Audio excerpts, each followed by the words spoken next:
Head తెలుసు కదా మనకు అందరికీ, కానీ ఇది చిన్నగా ఉండి కొంచెం ఇలా ఉంటే టమాటా, ఇలాగ ఈ షేప్లో ఉంటే పైన ఇలా ముచ్చుకుంటే కనుక అది యాపిల్.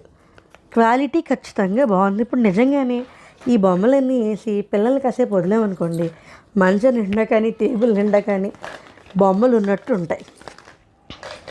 ఇదిగో ఇది పేర్, ఈ పేర్ కూడా 2 ఉన్నాయి. ఇలాగా పిల్లలు ఆడుకోవడానికి వెజిటబుల్ సెట్ ఒకటి, ఖచ్చితంగా మంచి క్వాలిటీ ప్లాస్టిక్ సెట్ ఒకటి తీసుకోవడమే మంచిది. థర్మాకోల్ కానీ పేపర్ కానీ ఇంకేమన్నా అయితే వాళ్ళు కొరికేస్తారు, పీకేస్తారు, మింగేస్తే చాలా ఇబ్బంది పడాల్సి వస్తుంది. వీటిని మింగలేరు కదా, కొరకలేరు కూడా. మరీ బండగా పళ్ళు వచ్చి అప్పటిదాకా ఏమి ఉండవు కదా, ఉంటాయా? ఉండవు కదా. నేనైతే అలాగే అనుకుంటున్నాను.